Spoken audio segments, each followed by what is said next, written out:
할렐루야. 오늘도 우리 예배 받으시는 하나님을 찬양합니다. 오늘 또 예배와 말씀을 통해서 우리에게 세밀하게 응답하시고 또 말씀하시는 우리 개인과 또 가정과 공동체에 말씀하시는 그 하나님의 은혜가 충만하기를 간절히 소망합니다. 우리는 이번 한 주간 나훔서를 함께 묵상해 왔습니다. 수요 예배와 또 새벽 예배를 통해서도 우리가 나훔서의 핵심적인 메시지를 듣고 묵상했는데, 오늘 1장 14절과 15절 말씀 본문을 통해서 마지막으로 다시 한번 나훔서를 통해서 우리 공동체에 주시는 하나님의 말씀을 마음에 새기고 그 말씀대로 순종하며 살아가는 은혜와 축복이 우리에게 있기를 소망합니다. 나훔 선지자가 3장으로 이루어진 짧은 예언의 말씀을 통해서 전달하는 메시지의 핵심은 바로 니느웨의 멸망에 대한 것입니다.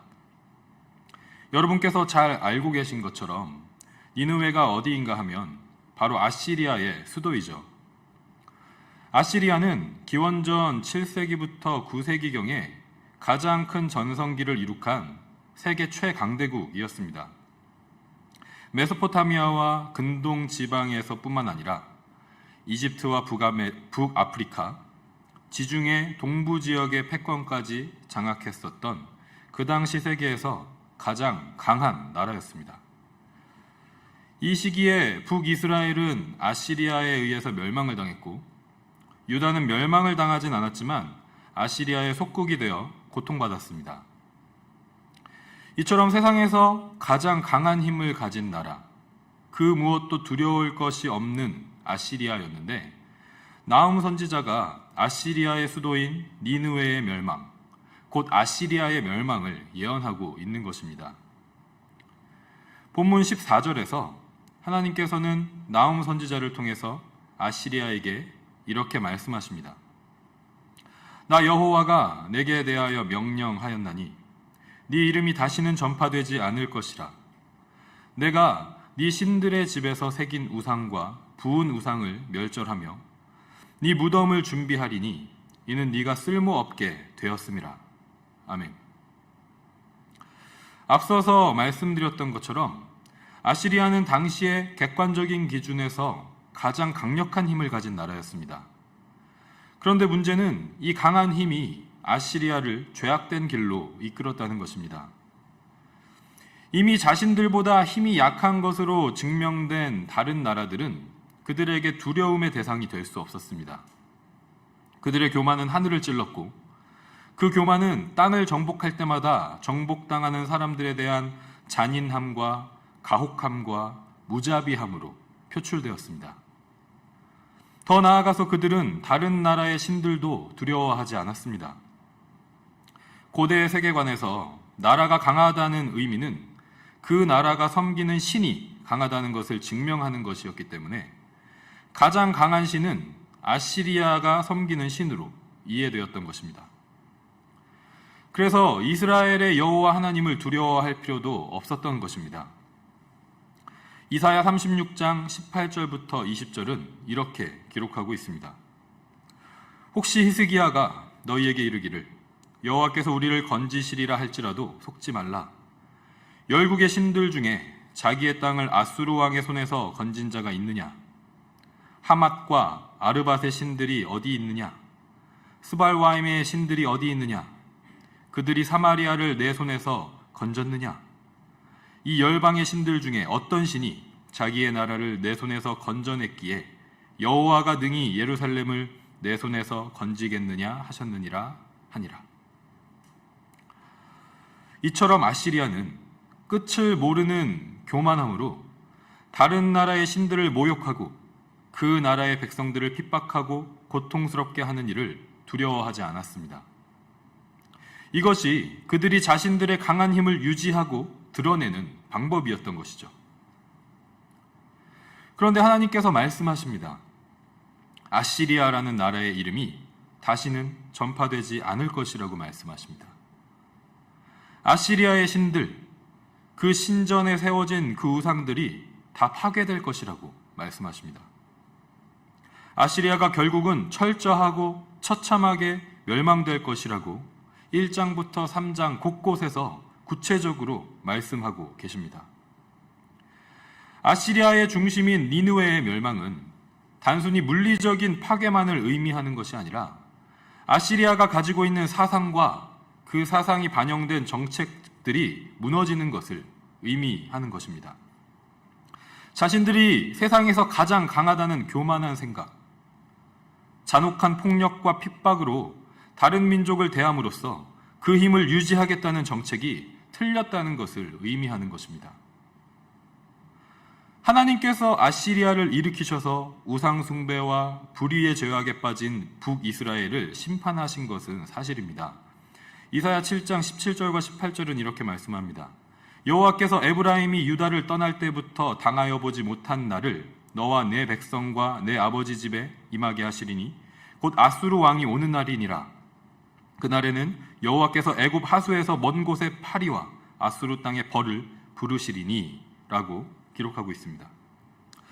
하지만 다른 한편으로는 하나님께서는 아시리아 또한 심판의 도구일 뿐 심판자가 될 수 없다는 것을 분명히 말씀하십니다.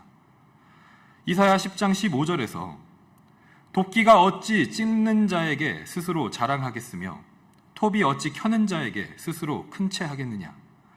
이는 막대기가 자기를 드는 자를 움직이려 하며 몽둥이가 나무 아닌 사람을 들려함과 같음이로다 라고 말씀하시면서 심판자는 오직 여호와 하나님 한 분밖에 없다는 것과 도구에 불과한 아시리아가 하나님 앞에서 교만하게 행할 수 없다는 것을 말씀하십니다. 본문 14절은 결국 아시리아의 교만함과 악함이 그들을 멸망으로 이끌었다는 것을 말씀하면서 여호와 하나님의 전능하심과 위대하심을 보여주시고 하나님께서 이스라엘의 하나님이실 뿐만 아니라 이 세상 모든 만물, 모든 민족과 나라의 주인이심을 분명하게 나타내고 계신 것입니다. 그리고 이어지는 15절은 이 14절의 말씀이 아름다운 소식, 좋은 소식, 평화의 소식, 복음이라고 선포합니다. 멸망의 메시지이지만 이것이 좋은 소식이라고 말씀하고 계신 것입니다. 물론 이 나훔서는 유다 백성들에게 전한 예언이기 때문에 아시리아로부터 고통받고 있던 유다 백성들에게 위로와 소망을 주는 아름다운 소식이었던 것은 분명하지만 멸망의 당사자인 니느웨와 아시리아에게도 본질적으로는 좋은 소식인 것입니다. 우리가 아름다운 소식, 좋은 소식, 복음을 이해할 때 가장 먼저 떠올리는 이미지는 아마도 사랑과 용서의 이미지일 것입니다. 하나님이 세상을 이처럼 사랑하사 독생자를 주셨으니 우리가 잘 알고 외우는 요한복음 3장 16절의 이미지가 강하기 때문이죠. 이것이 복음의 핵심인 것은 분명한 사실입니다. 그리고 니느웨에 대한 또 다른 소선지서인 요나서는 요나를 통해서 니느웨에 선포된 멸망의 예언을 통해서 니느웨에 있는 왕과 백성들이 금식하고 회개하면서 하나님께 부르짖고 죄악된 행위에서 떠났을 때 하나님께서 사랑과 용서로 그들을 멸망시키지 않으시는 모습이 기록되어 있습니다. 요나 4장 11절에서 하나님은 이렇게 말씀하십니다. 하물며 이 큰 성읍 니느웨에는 좌우를 분별하지 못하는 자가 12만여 명이요 가축도 많이 있나니 내가 어찌 아끼지 아니하겠느냐 하시니라. 아멘. 이처럼 하나님은 자기에게 돌이키고 회개하는 백성의 생명을 아끼시고 용서하시는 분이시라는 것은 우리에게 분명히 참으로 아름다운 소식, 좋은 소식, 복음입니다. 그런데 하나님께서는 나훔서를 통해서 요나서와 같은 니느웨를 향한 멸망의 예언을 통해서 아름다운 소식, 복음의 또 다른 본질을 나타내십니다. 그것은 바로 하나님의 주인 되심, 왕 되심입니다. 단지 이스라엘과 유다만의 하나님, 그들의 주인과 왕으로 계시는 하나님이 아니라 하나님께서 모든 만물과 모든 민족의 유일하신 하나님, 주인, 왕이시라는 선포가 바로 아름다운 소식임을 말씀하고 계신 것입니다. 이 복음을 깨닫게 하는 것이 니느웨 멸망의 목적이었던 것이죠. 하나님께서는 사랑과 용서의 측면, 그리고 심판과 멸망의 측면, 아름다운 소식, 복음의 이 두 가지 측면을 통해서 결국은 하나님이 모든 것의 주인이시고 왕이시라고 우리에게 끊임없이 말씀하십니다. 어느 때에 어떤 측면으로 어떤 방법으로 역사하시고 말씀하시는가에 대한 것은 절대적으로 하나님의 주권에 있습니다. 우리가 보통 사랑과 용서와 따뜻함의 이미지로 우리에게 다가오시는 하나님에 대한 경험을 떠올릴 때 함께 많이 묵상하고 인용하는 구절 가운데 요한계시록 3장 20절 말씀이 있습니다. 볼지어다 내가 문 밖에 서서 두드리노니 누구든지 내 음성을 듣고 문을 열면 내가 그에게로 들어가 그와 더불어 먹고 그는 나와 더불어 먹으리라. 아멘. 이 구절에 묘사된 예수 그리스도 하나님의 사랑은 온화하고 젠틀하게 문을 두드리시면서 문을 열어주기를 기다리시는 모습처럼 느껴집니다. 우리에게 참 위로와 따뜻함을 느끼게 하는 말씀이죠. 마치 10대 사춘기 자녀의 심기를 건드리지 않기 위해서 애쓰는 부모님의 모습을 떠올려 볼 수도 있는 것 같습니다. 그런데 바로 앞에 19절 말씀과 연결해서 읽어보면 또 다른 그림을 우리는 그려볼 수 있습니다. 물은 내가 사랑하는 자를 책망하여 징계하노니 그러므로 네가 열심을 내라 회개하라. 사랑하는 자녀가 잘못된 길, 나쁜 길로 가고 있을 때 혼내고 꾸중하고 벌을 내려서라도 그 길을 돌이키게 하시고자 하는 부모의 마음이 엿보입니다. 이런 상황에서 문을 두드리는 거라면 그 두드림은 온화하고 젠틀한 두드림이 아닐 것입니다. 다급함과 간절함이 실린 두드림, 더 나아가서 문이 부서지도록 세게 두드리는 모습일 수도 있는 것입니다. 소방수가 불이 난 집안에 쓰러져 있는 사람이 안에서 문을 열 때까지 기다리지 않는 것처럼 생명을 살리기 위해서 문을 부수고 들어가는 것처럼 우리가 하나님을 주인으로 왕으로 인정하지 않고 교만한 길, 죄악의 길로 가고 있을 때 그 길을 돌이키시기 위해서 책망과 징계의 방법을 통해서 우리 삶에 적극적으로 개입하시는 하나님을 이 구절에서 우리는 또한 만날 수 있는 것입니다. 예수 그리스도를 따르는 자들을 죽이기 위해서 다메섹으로 향하고 있던 사울을 만나주신 예수 그리스도가 바로 그런 하나님의 모습인 것입니다. 예수 그리스도와 그의 제자들을 박해하고 핍박하는 것이 옳은 길이라고 굳게 믿었던 사울을, 영원한 죄와 죽음의 길 위를 누구보다도 열심히 최선을 다해서 달려가고 있던 사울을 그 방향을 정반대로 돌이키게 하셔서 이제는 예수 그리스도의 주되심과 왕되심을 전하는 길을 달려가게 하신 하나님이 바울에게 아름다운 소식, 좋은 소식, 복음을 전하는 하나님, 예수 그리스도셨던 것이죠. 따라서 자신이 가장 강하다고 생각하고 교만과 죄악의 길을 달려가던 아시리아의 길이 막힌 것, 니느웨의 멸망이 가장 강하고 위대하신 분은 하나님 한 분밖에 없으심을 깨닫게 하는 아름다운 소식, 복음이었던 것입니다. 사랑하는 성도 여러분, 저와 여러분에게 아름다운 소식, 좋은 소식, 복음은 무엇입니까? 예수 그리스도를 믿음으로 영원한 생명을 얻은 것, 그래서 하나님의 나라의 백성이 된 것, 우리에게 아름답고 좋은 소식임에 분명합니다. 하나님께서 우리의 기도를 들으시고 응답하시며 우리의 필요를 공급하시고 계획한 대로 모든 일들이 잘 풀려져서 하나님의 역사를 경험하는 간증들이 우리 공동체 안에 풍성한 것도 분명 아름답고 좋은 소식입니다. 그런데 오늘 말씀을 통해서 우리가 깨닫는 것은 온 만물의 주인이신 하나님의 역사 안에서 때로는 가는 길이 막히고 일이 계획대로 풀리지 않는 것이 아름답고 좋은 소식일 때가 있다는 것입니다. 제한된 시간과 공간을 살아가면서 우리 스스로도 내 안의 진심이 무엇인지 알지 못하는 제한된 존재인 우리들은 우리가 걸어가고 있는 길이 하나님께서 주인이시고 왕이심을 고백하는 길인지 아니면 내가 주인이 되고 왕이 되는 길인지도 사실 잘 모를 때가 많습니다. 스스로를 속이면서 겉으로는 선한 길을 걸어가고 있는 것처럼 보일지 모르지만 실상은 죄와 죽음의 길, 교만의 길을 걸어가고 있을 때가 더 많은 것이 연약한 우리들의 모습임을 인정하지 않을 수 없는 것입니다. 그렇다면 우리는 어떻게 해야 할까요? 이 말씀을 묵상하면서 저는 제가 갈 바를 알지 못할 때, 안개 속을 걷는 것 같은 상황에 있을 때 하나님께 드려왔던 기도가 떠올랐습니다. 하나님 안에서 풀릴 일은 풀리게 하시고 막힐 일은 막히게 하여 주시옵소서.